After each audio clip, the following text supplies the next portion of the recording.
In part B2, similarly, they ask us that which option should the player of the second round choose in order to maximize the expected number of tokens. So just now we calculate the expected value of option 1. We are now going to do similar thing for option 2, but it's just simply a little bit more complicated. So in option 2, there are 4 possible outcomes: 50 tokens, 10 tokens, 5 tokens, and no tokens. Again, similar in B1.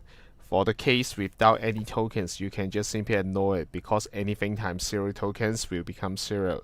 So there are 3 components we need: the probability to get 50 tokens.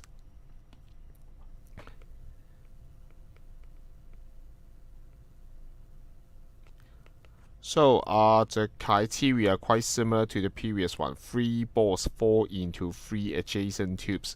So 3 balls in first one, second one, third one, or in the first tube, then it is 1/8 appear for 3 times in a row, so power 3.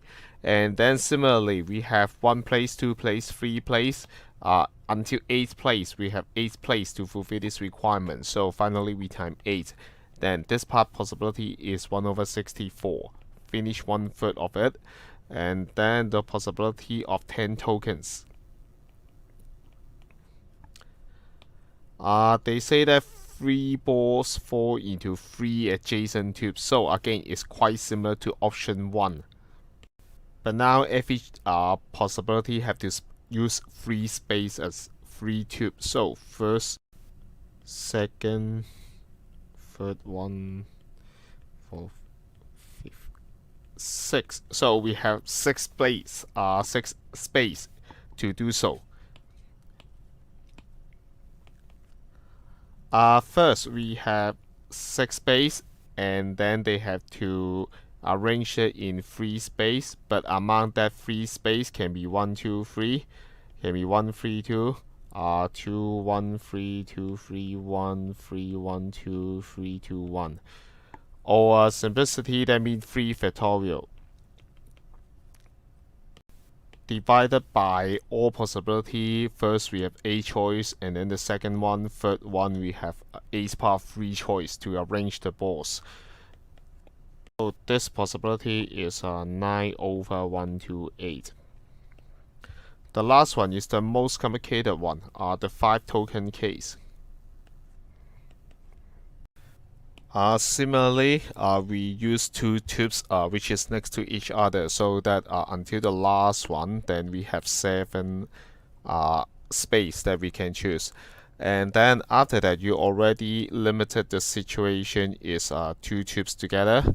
And then now maybe like this, or maybe like this.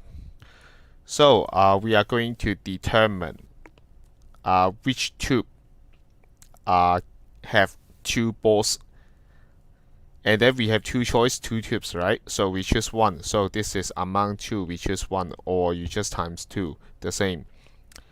After that, we have to consider, okay, now we already confirmed this 1, 2 balls. And then we have to think how to rearrange it. We have 3 balls, and then we have to put 2 out of 3 inside this tube. So the number of choice is 3C2. After that, you may consider that we have 1 tube left, so 1C1, and then we have 1 ball left, so another factor is 1C1, but you just simply don't need to write that down. Okay, that's the number of cases fulfill our requirement. Then we have to divide by how many numbers that you can rearrange the balls. Again, it's 8 power 3. So the answer is 21/256 here. We get all 3 components. It's final round to get our expected value. Our expected value is the 50 tokens possibility times 50 tokens plus 10 tokens possibility times 10 tokens, and then plus 5 tokens possibility times 5 tokens, and you will get the answer 485/256. This is the most difficult part of this question, and I think it's the most difficult part of this paper. The fact is, after 2014, really poor performance in this type of question, and then they didn't put so many marks in possibility anymore. And then in the recent few years, it's become easier and easier, more straightforward. Most probably, they just test whether you can use the fundamental combination, permutation, or some probability identity. Continue to B3. And then now they say that only the winner in the first round can play the second round. That means if someone loses in the first round, then no more. It's given that the player of the second round adopted to our option which can maximize the expected number of tokens. Just now forget to answer the question. Answer the question in B2 first. It seems the expected value of option 1 is larger. So we choose option 1.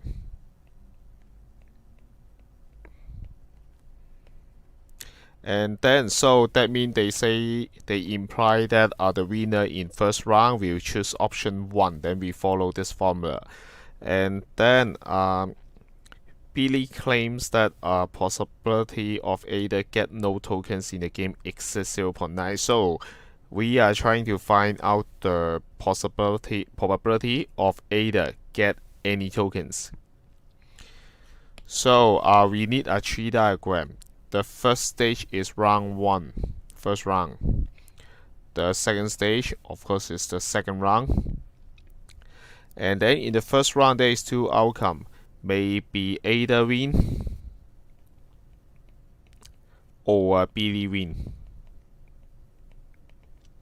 That means Ada lose. And then in part second round, if Ada win, then maybe she have some chance to get the tokens.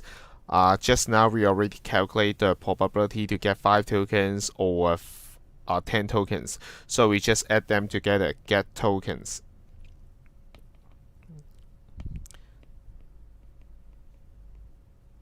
And no tokens. What we care is the probability that Ada get no tokens. So if it's time to group all the things together, just now in part A, in the first round, Ada win, the probability is 6/11, and lose is 5/11 because they are complementary. And then we calculate this path because we want to know the possibility that Ada do not get any token. So after that, if Ada win, she will choose option 1. And option 1 only 2 cases, which is the probability of 5 tokens plus the probability to get 10 tokens. Then we just use the value that we have. Is 1/8 and then plus 7/32. That means 11/32. So another point of view, that means 21/32 do not get any tokens. We need to calculate this path together with this path. So the required the probability that Ada no token is equal to 5/11, or the second path, win the first round but finally still don't get any tokens. So it's 6/11 at the same time, 21/32. Then the total is 0.8125, which is less than 0.9. So your answer that is that claim correct? The claim is not correct. So do not agree that the claim is not correct.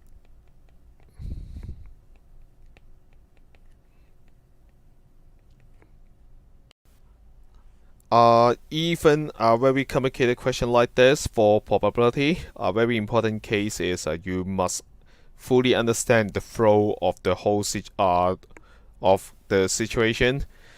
That's why you should spend longer time to understand, to make sure you know very clearly about every details, and then you can focus on certain part. For example, if you want the probability of certain case, then you just separate out and then focus on that part. Don't mess everything up together.